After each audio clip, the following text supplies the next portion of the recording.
Normalmente cuando uno hace mención a prácticas vejatorias por parte de personas que son privadas de la libertad, sobre todo cuando habla de submarino seco, submarino negro, picana, asocia siempre a lo que ha pasado en la larga noche que vivimos los argentinos durante la dictadura militar. Macete aquí que esas prácticas, sorprendentemente o no, se han sostenido en el tiempo por parte de algunas fuerzas de seguridad. Con nosotros Lorena Negro, que es subsecretaria de registro de casos de tortura y malos tratos. De la provincia de Santa Fe.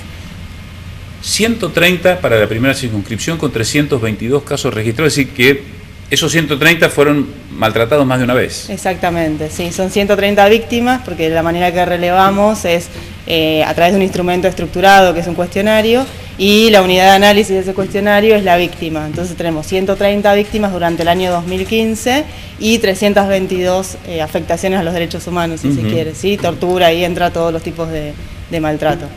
Es un trabajo muy finito, muy detallado, ¿no? Porque dice qué tipos de malos tratos, en qué momentos ocurrió del día, exacto, por parte de qué fuerza de seguridad. ¿Podría ir describiéndolos mejor? Sí. ¿O qué rangos etarios también son los más afectados? Sí, lo primero para señalar que se desprende del análisis que hacemos es que hay una población determinada, o sea que las agencias de seguridad en su conjunto son selectivas.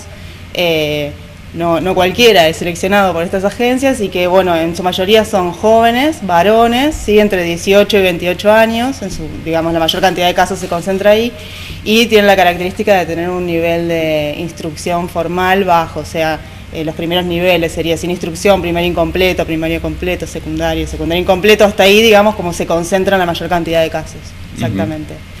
Y también lo que hicimos es para poder ubicar geográficamente estas personas, georreferenciamos los casos, ¿sí? No teníamos el domicilio de las víctimas, pero sí teníamos los lugares donde ocurren, entonces pudimos georreferenciar las comisarías, las unidades penitenciarias, y cuando estas cuestiones ocurren en la vía pública. Y bueno, superpusimos este mapa con el mapa de necesidades básicas insatisfechas, y vimos que sí, la mayor cantidad de casos se concentran en los alrededores de la ciudad, en las zonas más empobrecidas, las zonas más vulnerables, ¿sí? ¿Y qué idea? Uno es difícil ocultar a quienes hacen este tipo de prácticas, ¿no? Pero uno imagina, hipotetiza que precisamente por ese bajo nivel de instrucción es que su denuncia no se va a amplificar, que pueden llegar a ser casos que hasta sí se pueden tomarlos como normalidad, ¿o me equivoco? Sí, está como naturalizado cierto grado de violencia en general, digamos, en la gente, en el público en general, ¿no? Ser preso o haber sido aprendido por alguna cuestión asociada a algún tipo de delito conlleva, o está naturalizado, que es normal que te peguen para aprenderte, que digo, como que sea un momento violento ya de por sí. Cuesta entonces a veces como indagar sobre esas cuestiones, y cuesta que la persona lo comunique, porque también tiene mucho miedo a la represalia. El registro no solo registra los casos denunciados, o sea, donde se inicia una denuncia formal, sino también los comunicados. Y decidimos esto porque en realidad nos damos cuenta que cuando miramos la cantidad de casos comunicados y denunciados, el 60% de la población prefiere no hacer la denuncia formal. Y cuando se indaga o se profundiza de por qué no quiere realizar esa denuncia, aparece en primer lugar el miedo a la represalia. Porque claramente quedan dentro de esos lugares de encierro, o quedan de alguna manera identificados y son perseguidos posteriormente ellos o los familiares. A veces no sobre ellos recae, pero sí sobre algún familiar cercano. Entonces ante este miedo prefiere no realizar la denuncia y comunica ese caso, digamos, nosotros lo registramos igual. ¿Y cómo se hace para romper ese silencio, para generar esa confianza? ¿Qué características tiene esta recolección de datos o esta recepción de denuncias para que se pueda registrar? Sí, bueno, nosotros relevamos los datos con el principio de confidencialidad del dato, o sea, las entrevistas donde se aplica este cuestionario son personales, individuales, y la característica que tiene es cuando recorremos las comisarías, las unidades penitenciarias haciendo los monitoreos, pedimos que el personal de custodia se retire del lugar, quedamos nosotros por lo general adentro de la celda con la persona que está detenida.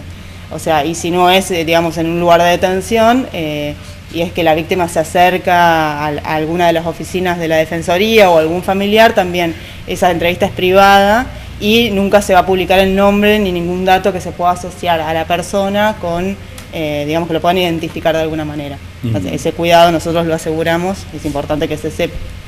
Está internalizado en general en la sociedad que muchas veces los que son privados de su libertad, son detenidos por distintas circunstancias, apelan a este artilugio, entiéndase, entre comillas, algunos lo entienden así, decir, bueno, me pegaron para llevarla más aliviada y para que no sea tan gravosa su situación. Que se miente hablando mal y pronto. ¿Cómo ustedes pueden determinar si es verdad, si no es verdad, si hay alguna revisación médica o si solamente es por lo testimonial? Porque quiero decirle, en estos momentos usted y yo somos los malos de la película, estamos hablando de lo que la gente no quiere escuchar, de que creo que usted es consciente de esto, ¿no? Exactamente, sí. Bueno, es que es importante decir que una persona cuando es privada de la libertad es privada de la libertad y no del resto de los derechos, digo, sigue siendo persona ante todo, entonces tiene derecho a un trato digno y humanizado y no tiene por qué recibir ningún tipo de represalia ni golpe, digo, está suspendido y está encerrado porque es peligroso para sí o para terceros y es, digo, un derecho el que se suspende, que es el derecho a la libertad, el resto de los derechos tiene que tener acceso y de eso nos encargamos, digamos, la defensa pública, eso es importante resaltar. Sí, está como, estamos los malos de la película si se quiere. Pero en realidad no, o sea, nosotros lo que estamos cuidando es que el proceso sea llevado adelante de manera correcta y que se cuide y que ese proceso sea digno. Ya de por sí estar adentro de una institución de cierre, hoy por hoy en la provincia de Santa Fe, es indigno, digo, la condición es infrahumana. Si uno recorre las cárceles, ya el hecho de simplemente estar ahí y habitar ese lugar donde la alimentación es mala, las condiciones, no hay luz natural, no hay... Digo, ya de por sí el estar y habitar ese lugar ya es indigno.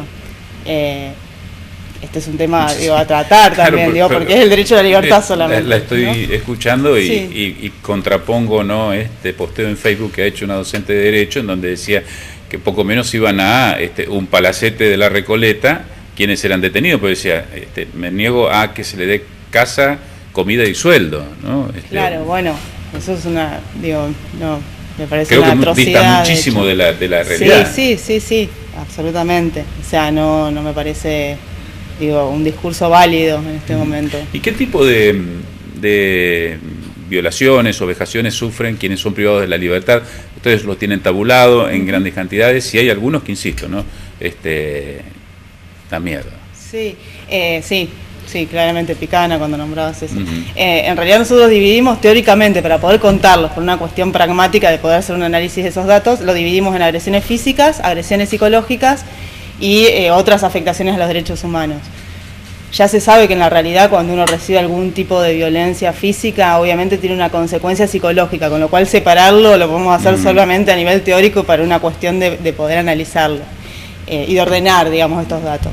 Las agresiones físicas, las que aparecen con mayor cantidad de casos, son el golpe y la golpiza, ¿sí? Pero también aparecen, y no porque sea menor el número, no deja de ser importante y tremendo, saber que por hoy tenemos casos de picana, ¿sí? Submarino seco, submarino húmedo.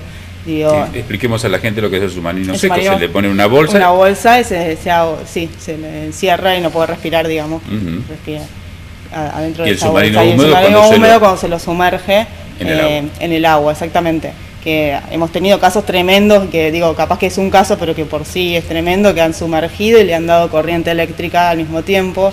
Como casos de este tipo que al margen de que sea uno, porque uno hace un registro en cantidad, lo nuestro es más cantidad, que si bien recuperamos los relatos, de todas maneras como que lo que mostramos es el número duro.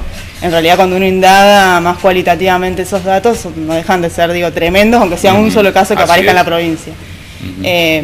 Bueno, después relevamos las agresiones psicológicas, que lo que más aparece es asociado a la vinculación con la familia, ¿sí? El impedimento de vinculación familiar, o requisas vejatorias a los familiares, eso también aparece mucho. Y otras afectaciones a los derechos humanos que nombramos como armado de causas, ¿sí? Y de eso también hay. Pero sí, fuertemente lo que aparece, porque también es lo que está más naturalizado, es la violencia física. Y el golpe y la golpiza, porque uno cuando dice violencia y piensa en físico, lo primero que ¿no? Se viene a la cabeza es el golpe. ¿Qué grado de fiabilidad ustedes le asignan al relato que hacen las personas privadas de la libertad? Que es algo que le había preguntado anteriormente. Sí, perdón. Mira, visualmente lo que nos ocurre es que muchas veces encontramos los casos en situación, o sea, los recorridos que hacemos, los monitoreos en las cárceles son sorpresivos y sin aviso.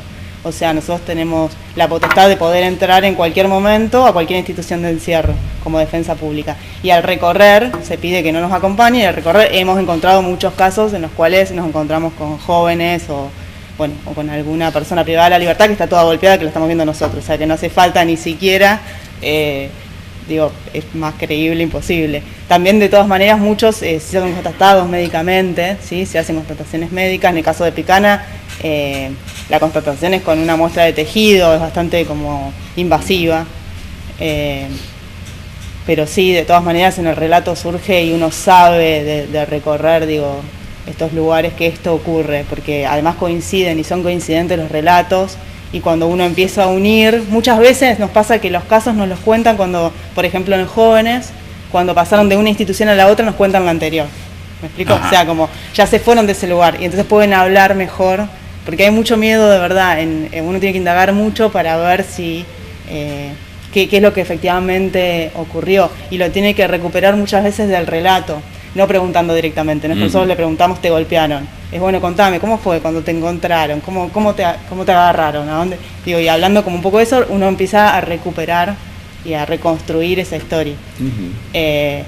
Sí, o sea, es válido porque uno puede, rápidamente, y además los que más relevan la información, además de nosotros que somos de la provincial, yo no soy defensora, soy socióloga, pero está el equipo de defensores que tienen además a sus defendidos y visitan, y tienen como un trato más cotidiano y más cercano, entonces ya saben, ya se conocen.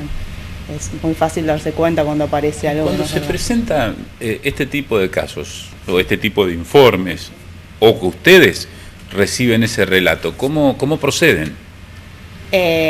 Depende de cada caso, ¿sí? Si es algo que encontramos en el momento, se avisa y se deriva al hospital y acompañamos. ¿Y hay una denuncia contra, o se plantea alguna denuncia allí? Sí, o sea, no siempre, se registra siempre. Ahora, si se quiere iniciar la denuncia formal se hace, y si no, se respeta que no quiera hacerse. Pero sí, se interviene. En los casos más violentos, se interviene directamente en el momento. O sea, si hay que derivar porque hay algún caso de alguna persona lastimada, se hace ahí mismo. Y después, el caso por caso, se presentan habeas corpus individuales, colectivos, correctivos, preventivos. Hay como distintas medidas que se van viendo según lo que se encuentra, Sí. Hay en el imaginario también de la gente, en algunos casos abonado por ciertas situaciones que lo argumentan en sentido positivo, es que los chicos por lo general están sacados, fruto del consumo de estupefacientes, aspiración de sustancias adictivas, y que no desconocen la autoridad de la policía, y que muchas veces esos sistemas de ablande son necesarios para poder tranquilizarlos. ¿Ustedes han encontrado ese...? Es probable que, sí, hay casos de personas que tienen problemas de consumo de sustancias. Igual eso no habilita a que se golpeen, ni que se maltraten, ni que se viole ningún derecho. Para eso existen los profesionales de la salud que saben cómo tratar, esos temas y cómo contener o compensar a una persona que entra en una situación de crisis, y ahí deberían intervenir. No creo que ni que el golpe ni nada de esto que aparezca tenga que ver. Yo lo que le estoy diciendo es que normalmente quien nos está escuchando dice, mirá cómo los cuidan a nosotros cuando nos asaltan, cuando nos arrebatan, cuando nos golpean, no son tan condescendientes con nosotros. Estas son las cosas que por allí se deben estar pensando en estos momentos, ¿no? Sí, bueno, yo creo que, esto porque también se asocia a todo esto que está pasando de la justicia por mano propia, o sea, como que me viene, y eso no habilita porque en realidad, para eso están las instituciones, para eso estamos en una democracia, para eso, están los agentes de seguridad que por definición deberían cuidar y no maltratar. Y para eso están formados. Y ya sería como otro gran tema de discusión ver qué está pasando con la formación, qué está pasando, con los sueldos de esta persona, qué está pasando con este núcleo de personas. Yo estoy hablando como desde el lugar de la función de cuidado de de las personas que se encuentran en restricción de la autonomía, digamos, en restricción de la libertad. Yo sé que todavía no está sistematizado, pero ¿cómo ven ustedes 2016 si están llevando registros? Sí, estamos llevando registros, todavía no tenemos un dato cerrado.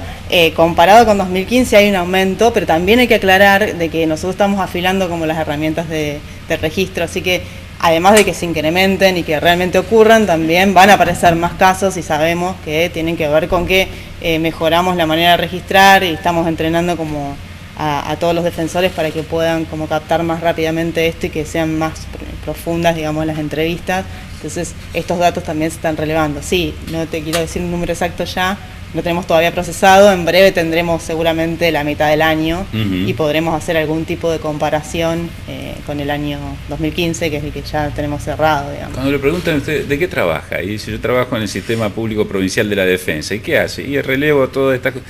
¿Qué es lo que le dice la gente? ¿Qué le dice bueno, familiares, parientes, amigos, vecinos? No, lo increíble es que mucha gente de la que me pregunta cree que no sucede. Pero todavía hay tortura, pero debe ser, o sea, como lo que parece como tortura por definición, como si estamos en el 83 acá, todavía sigue habiendo. La respuesta es sí, todavía sigue habiendo en los sectores más vulnerables, no es casual esto, es importante, son los sectores más vulnerados los que sufren este tipo de violaciones de derechos humanos. Sí, no que alimenta la espiral de violencia. Claro, exactamente, o sea, como no es cualquier persona, por eso empecé diciendo que es selectivo, no cualquiera. Porque los delitos no son solo los delitos de robar, asociados a la venta de droga pequeña, hay otros tipos de delitos que no están ni perseguidos, ni estigmatizados, ni mirados, y que pasan por alto, y se pierden de vista a veces, y nos quedamos como esta población que es la mirada, y la que los medios también construyen un poco sobre el enemigo, al que hay que tenerle miedo, y nos olvidamos tal vez de delitos de guante blanco, que así es. Eso nadie los que mira. Santa Fe tienen un ejemplo. Santa Fe y todo el país, pero sí. Es que nos olvidamos de eso y que en realidad, también es una población para pensar y analizar, ¿no? Con todo esto que está pasando. Gracias por acompañarnos esta noche. No, por favor, gracias a ustedes por la invitación. Nosotros establecemos aquí una nueva pausa. Está llegando el profesor Ricardo Cerrulla. Esto es Sin Ánimo de Polemizar. Enseguida volvemos.